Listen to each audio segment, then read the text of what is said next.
통해서 하나님 앞으로 나오신 우리 성도님들께 주님의 큰 은혜가 있기를 소망합니다.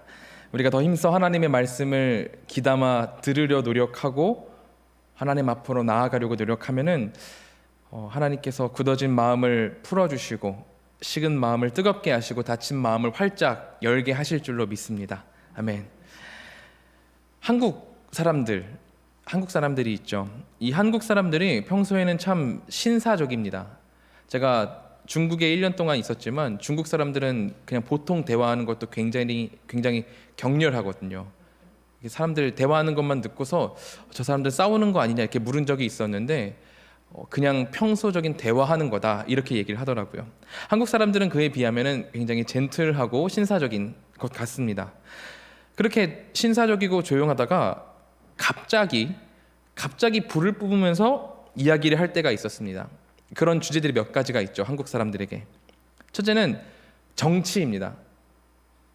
이건 여기까지 하겠습니다. 정치. 네. 불을 뿜으면서 이야기를 합니다. 네. 이렇게 하고, 둘째로는 운동, 축구, 야구, 특별히 올림픽 이런 이야기들이 나올 때 사람들이 많이 불을 뿜으면서 이야기를 합니다. 특히 이번에 중국에서 올림픽을 한다고 그래가지고 인터넷에서 보면은 다들 안 보겠다고 보이콧하겠다고 그렇게 말을 해놓고서는 제가 분명히 그렇게 보고 들었음에도 불구하고 저거 별로라 그렇게 얘기를 하시더니 최근에는 어딜 가든 이 이야기밖에 없습니다. 그리고 불을 붙인 게 편파 판정, 이 시비가 붙어가지고 중국 선수 한 명이 석연치 않게 결승에 오르기도 하고 우승을 하기도 하고 그러니까 나라 전체가 난리가 나더라고요. 이 정도면은 중국에 감사해야 될 정도로 한국을 하나로 만들어줬으니까 이거 감사하다고 말을 해야 되는 거 아닌가 그럴 정도로 굉장히 온 나라가 여기에 집중해 있습니다. 그리고 이제 한국 사람들이 불을 뿜으면서 이야기하는 마지막 주제는 바로 일제강점기에 대한 이야기입니다. 한국 사람이라면은 잊을 수 없는 그런 사건이죠. 치욕을 당하고 사람들이 죽고 고통당하고 어려움을 겪었습니다. 그래서 우리는 아직까지도 일본에 대해서 감정을 좋게 가져가지 못하죠. 왜 강점기 시대를 주제로 한 영화나 드라마가 나오면은 거의 대부분 흥행에 성공을 합니다. 일제 강점기라는 시대 배경 그리고 한국 특유의 그런 쥐어짜는 듯한 감동 만들기가 있거든요. 그런 것들을 섞으면 못해도 그래도 일정 이상 흥행하는 그런 기록들을 가지고 있습니다. 확실히 잊을 수 없는 그런 사건이 바로 일제강점기 사건인 것 같습니다. 이게 이해가 되는 게 이렇게 속국이 되어서도 자신들의 정체성을 잃지 않고 독립운동을 치열하게 펼친 나라가 잘 없거든요. 끝까지 이 독립운동을 완주해내서 결국 쟁취했던 나라가 많지 않더라는 겁니다. 근데 우리 대한민국은 독립을 일궈내기 위해서 큰 희생들을 치렀고 수없이 많은 피와 땀을 흘려서 독립을 쟁취해냈습니다. 그래서 우리로서는 이 사건은 잊을 수 없는 사건이라는 거죠. 이 사건에 대한 주제가 나오면은 불을 뿜어가며 대화를 할 수밖에 없다는 겁니다. 그런데 이 독립을 이뤄내기 위해서 펼쳤던 수많은 운동들 중에 조선의 정체성, 이 정체성 방면에서 중요한 것이 있습니다. 그게 뭐냐면은 강점기 이전 역사와 강점기 이후 역사를 연결짓는 거였습니다. 왜냐면은 일제가 조선을 자신의 나라로 편입시키기 위해서 한국의 역사를 중간에 뻥 뚫어놨거든요. 조선의 물을 빼는 작업들을 한 겁니다. 이름에서부터 언어, 그리고 역사, 교육, 의복, 양식에 이르기까지 치밀하게 조선을 지워나갔던 게 일제의 만행이었습니다. 그때 단재 신채호 선생 같은 분들이 했던 일들이 우리 역사를 연구해가지고 후손들에게 남기는 일이었습니다. 일본이 한국의 역사 서적들, 역사 연구 이런 것들을 굉장히 검열했거든요. 한국 내에서는 한국의 역사책을 제대로 구할 수도 없었고 출판할 수도 없었습니다. 그래서 그는 중국 북경에 있는 한 대학교에 가서 한국의 역사를 조사하고 그리고 수집했다고 해요. 한국에서 할 수가 없으니까 중국까지 넘어가서 중국 내에 있는 대학교 도서관에 가서 한국 역사를 공부했던 거죠. 이렇게 어렵게 조선의 역사책들을 발간했습니다. 이 신채호 선생의 역사관을 잘 엿볼 수 있는 게 그의 대표 저서인 조선상고사입니다. 그 조선상고사 첫머리에는 이렇게 나와 있어요. 역사는 아와 비아의 투쟁이다. 쉽게 말해서 역사는 나와 나 아닌 것들 간에 끊임없는 상호작용이 있다는 겁니다. 그러므로 여기서 중요한 것은 내가 누군지를 제대로 세워야 내가 아닌 것과의 상호작용, 이 투쟁이 무엇인지를 알 수 있게 되는 거예요. 나로서의 정체성이 잘 서 있어야 한다는 겁니다. 내가 굳건하게 서 있어야 된다는 거예요. 나에 대한 정체성이 제대로 박혀 있어야 나와 나 아닌 것들을 구분해서 투쟁에 들어갈 수 있다라는 겁니다.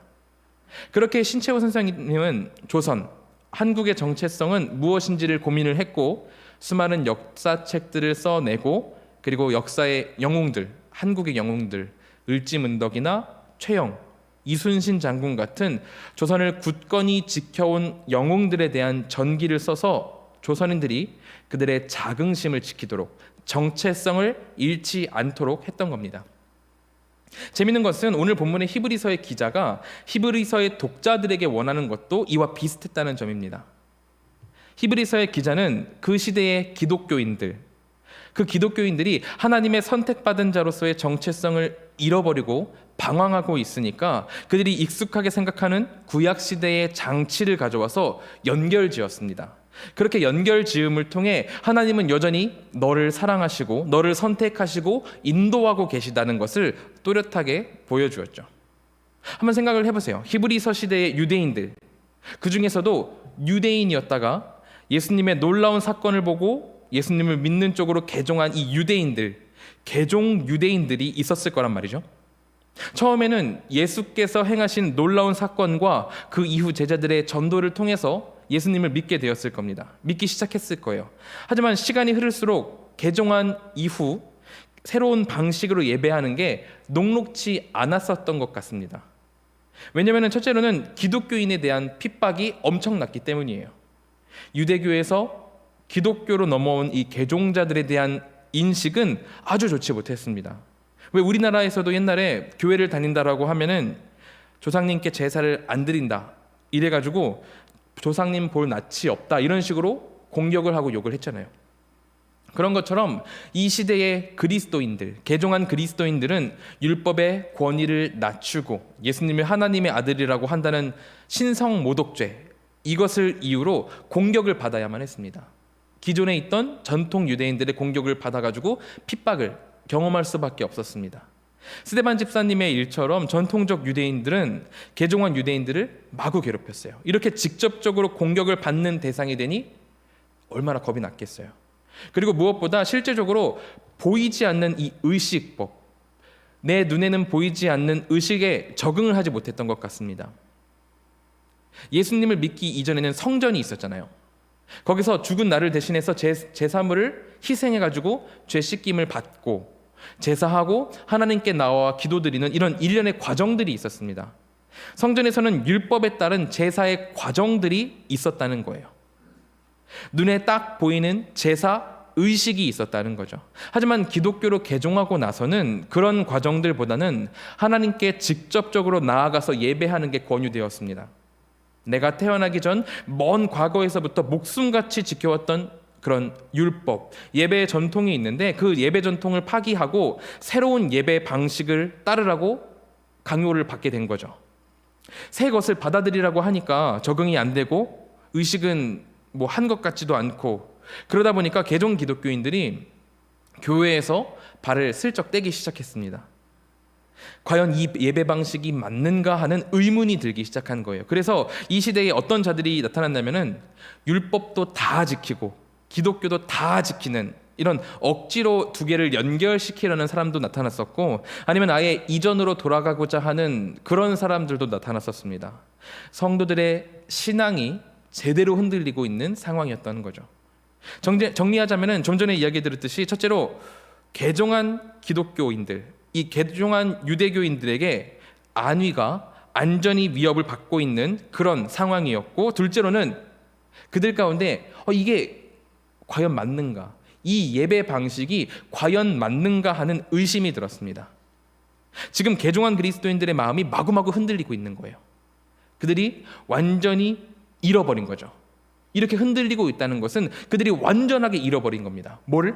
정체성을 제대로 잃어버린 거죠.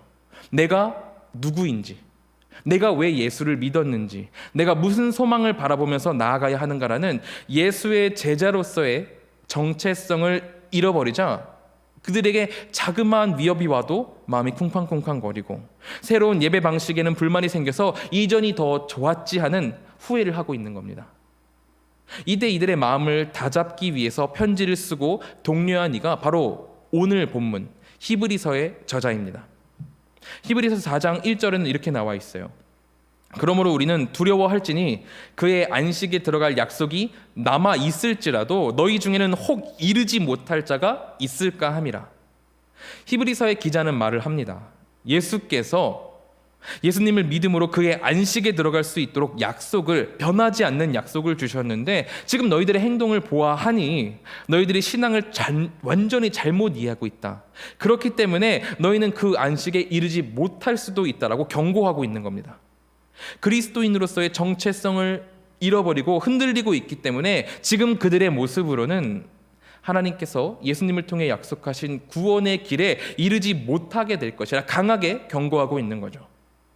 예수 그리스도께서 너희에게 안식을 약속해 주셨는데 그 놀라운 일들을, 놀라운 역사들을, 놀라운 그런 기적들을 행하신 예수께서 강하게 약속을 해주셨는데 그 소망은 내던지고 내 눈앞에 놓인 상황만 바라보고 있으니 후회와 좌절만 남은 게 아니냐고 책망하고 있는 거죠. 그렇게 후회하고 좌절하는 자들에게 히브리서 기자는 한 가지 장치를 통해서 구약의 이스라엘과 지금 개종한 기독교인 상태, 그들의 이 상황을 연결을 짓습니다. 마치 신채호 선생이 강점기 이전의 조선과 일제 치하에 있던 조선을 연결을 짓듯이, 역사를 통해서 연결을 짓듯 구약의 한 중요한 시스템을 가져와서 지금의 개종한 유대인들에게 연결을 하죠. 바로 예수께서 우리의 대제사장이 되신다는 것, 이것을 가지고 연결을 짓고 있습니다. 앞서 이야기 드렸듯이 개종한 유대인들은 두 가지 문제에 직면해 있었습니다. 전통 유대인들의 위협들, 직접적인 위협들과 그리고 또한 지금 내가 하고 있는 이 예배에 대한 의심이었어요. 이 두 번째 의심에 대해서 히브리서의 기자가 대답을 내려주고 있는 겁니다. 너희들 지금 우리가 하는 예배가 옛날 전통적인 제사 방식과 너무 달라서 변화가 익숙하지 않지. 옛날이 더 옳아 보이고 지금은 아무것도 아닌 것 같지. 그냥 나와서 성경책을 읽고 말씀을 듣는 것. 이전보다는 예배의 의식이 많이 줄어서 아무것도 아닌 것 같지. 그거 아니야. 너희들의 생각은 틀렸어. 과거에는 죄를 지을 때마다 매번 제사를 드려야 했지만 예수께서는 그 모든 것들을 온전하게 성취하셨다. 그 불완전한 제사를 온전하게 성취하셨다라고 이야기를 하는 거예요. 그 단 한 번의 온전한 제사를 위해서 직접 흠없는 희생 제물이 되셨고 온 인류를 구원할 마지막 제사를 십자가에서 대제사장으로서, 우리를 대신해서 대제사장으로서 성취하셨다라고 증거하고 있는 겁니다.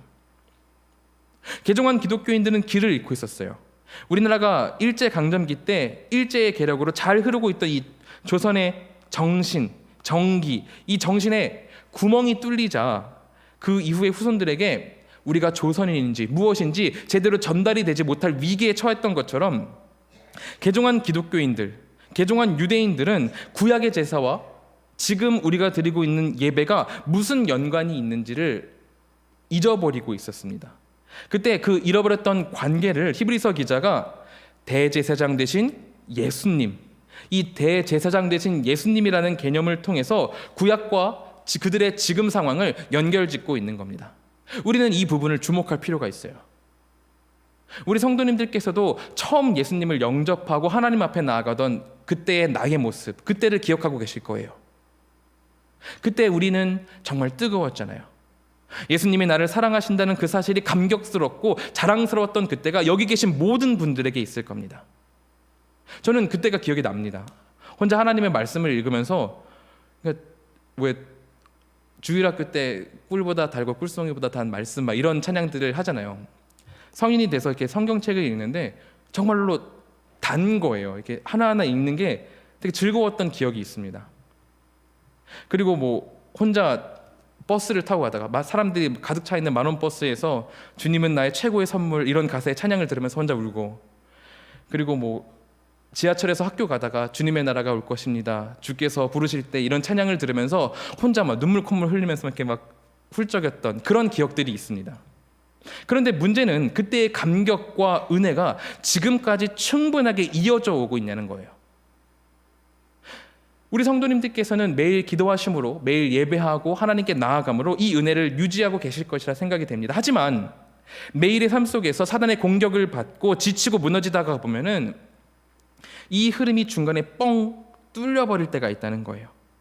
이러지 말아야지 해도 반복되는 죄에 한 번, 두 번, 세 번 무너지고 하나님께는 죄송하다는 말도 나오지 않는 그런 상태가 올 때가 있습니다. 그런 만성적인 죄에 짓눌러 버릴 때가 우리의 삶 가운데 분명히 있을 거라는 거예요. 그렇게 죄에 짓눌려 버리면은 내 자신이 싫어져서 거울도 보기 싫어지잖아요. 꼴도 보기 싫어가지고 내가 그렇게 죄를 지었다는 것 자체가, 하나님께 죄송하고 하나님께 거부감이 들고 하나님과의 관계가 무너져가지고 내 거울로 내 얼굴을 보는 것 자체가 되게 죄송하고 부끄러울 때가 있습니다. 거기서 이제 더 나아가면은 이젠 뭐 될 대로 되라 하는 그런 악한 생각까지 하는 내 자신을 볼 때가 우리의 삶 가운데 있을 때가 있다는 거예요. 하나님의 자녀, 주님의 백성, 주의 군사라는 정체성이 희미해져 버린 채 하나님을 떠나 살아가는 내 모습을 발견하게 되더라는 거예요.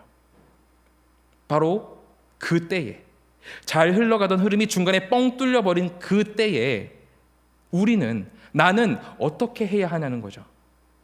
이 상황에 대해서 히브리서 기자는 우리를 위해서 지금도 일하고 계신 대제사장이 계시다고 응답하고 있는 겁니다. 우리 성도님들께 이 믿음이 있길 소망합니다. 우리를 택하셔서 부르시고 구원의 길로 이끄신 예수 그리스도께서는 우리가 계속해서 주님의 길로 가기를 원하십니다. 그래서 죄 짓고 하나님께 냉랭히 돌아선 지금도 여전히 우리를 지켜보고 계세요. 매주 있는 찬양과 말씀, 기도회가 우리에게 여전히 열려 있고, 그것들을 통해서 예수님께로 돌아오기를 지금 이 시간에도 오늘의 본문을 통해서 우리에게 명령하고 계신 겁니다.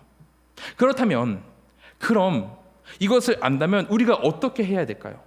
우리가 어떻게 행하면 이 뚫린 구멍을 뛰어넘어서 지금도 여전히 흐르고 있는 하나님의 은혜를 체험하며 감격으로 나아갈 수 있겠냐는 겁니다.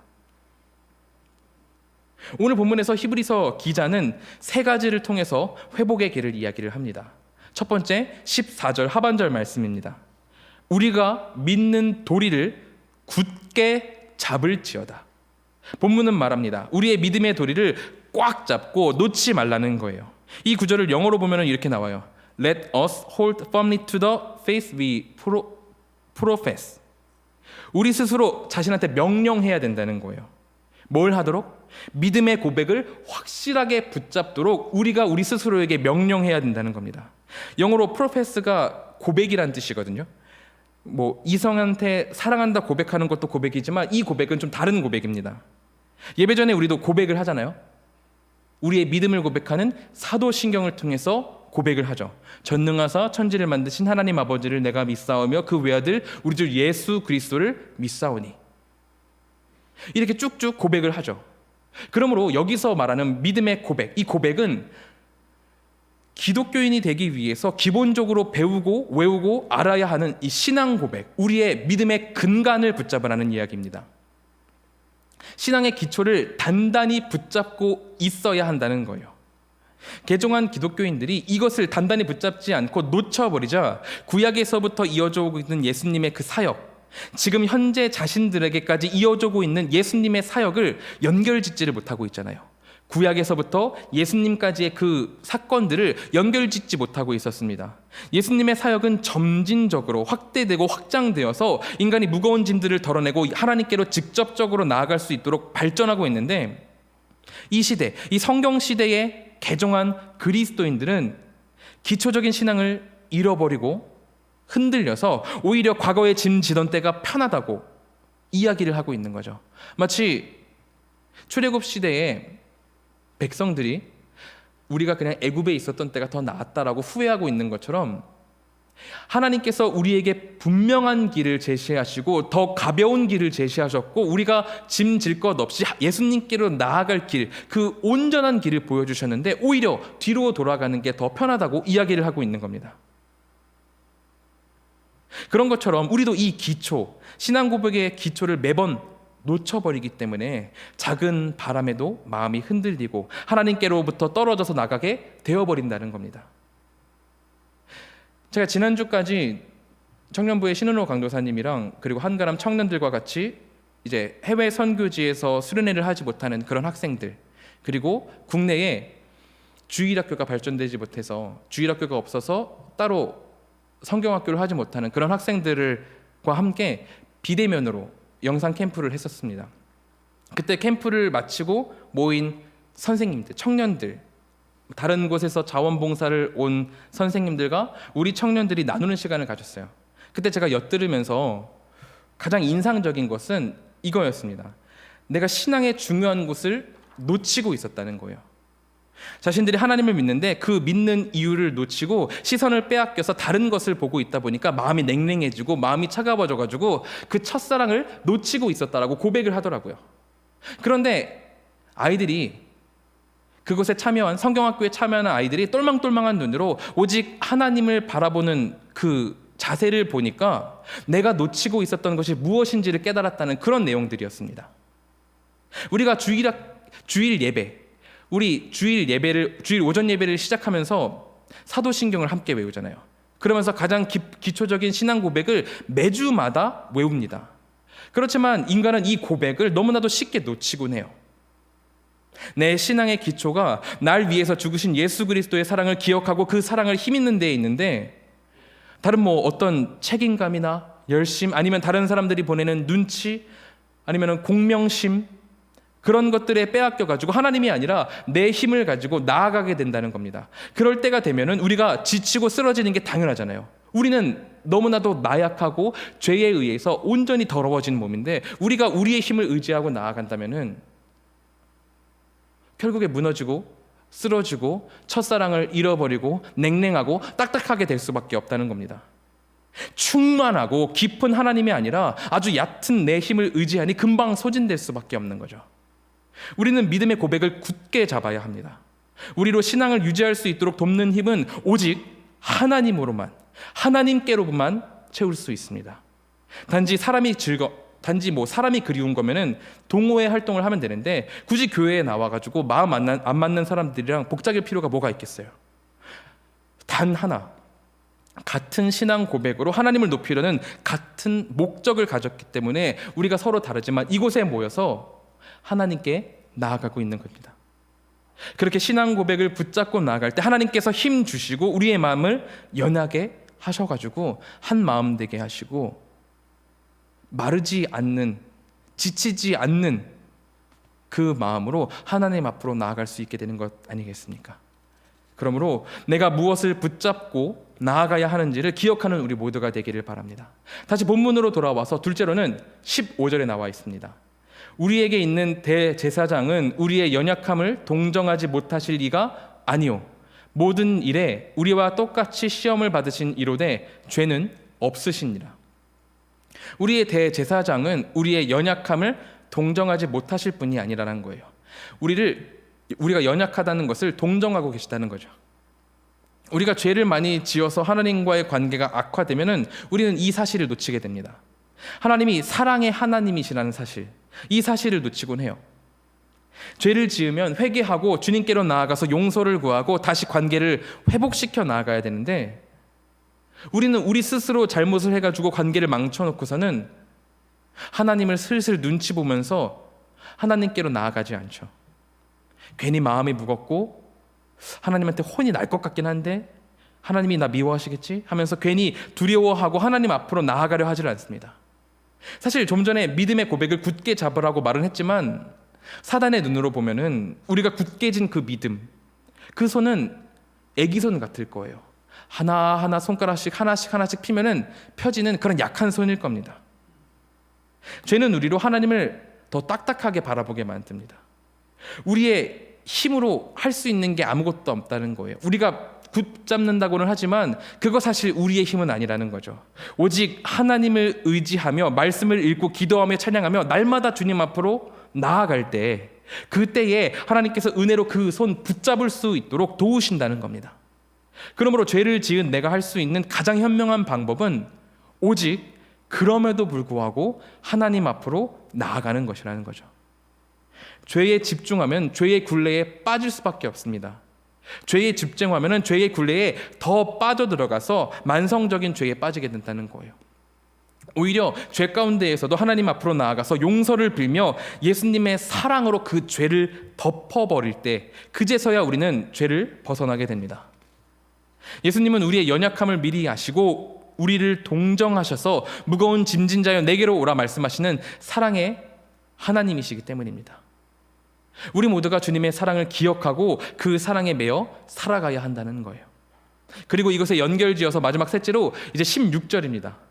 그러므로 우리는 긍휼하심을 받고 때를 따라 돕는 은혜를 얻기 위하여 은혜의 보좌 앞에 담대히 나아갈 것이니라.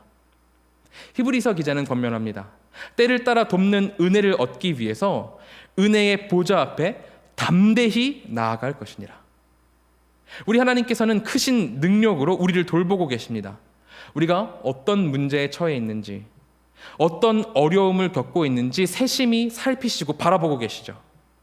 주님께서는 내가 그 고난을 이겨내도록 동정을 해주시고 거기서 더 나아가서 응답까지 가지고 계신다는 거예요.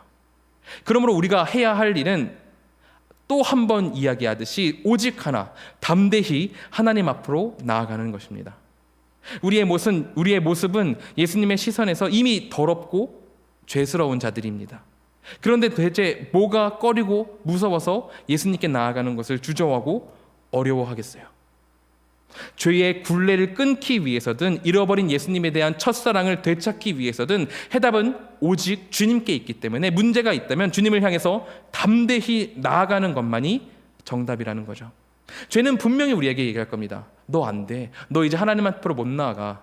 너 자격 없어라고 우리를 계속해서 딱딱하게 만들고 굳어지게 만들 겁니다. 차갑게 만들 거예요. 하지만 그때에 마음을 담대히 붙잡고 하나님께로 나아가는 그 은혜가 우리 모두에게 있길 바란다는 것입니다. 신앙적으로 그 자리에 멈춰 서 있다 생각되시는 분들, 그 모든 분들께 권면하는 것은 담대히 주님 앞으로 나아오시라는 거예요. 내 앞을 막는 게 새벽 이불이던 거리가 너무 멀어서 거리이던 아니면 코로나건 간에 이 자리에 나와서 하나님의 보좌 앞으로 나아갈 때 우리는 문제의 해결을 경험하게 될 것입니다. 오늘 이곳에 나오신 우리 성도님들께 다시 말씀을 드립니다. 이 세 가지가 함께하기를 소망합니다. 신앙을 붙잡고 예수님의 사랑을 기억하고 담대히 하나님께 나아가는 것, 이 세 가지에 열심히 우리와 함께할 때 우리는 변함없는 감격과 은혜로 나아갈 줄로 믿습니다. 우리가 그렇게 나아가는 우리 한가람 교회가 되기를 진심으로 기도합니다.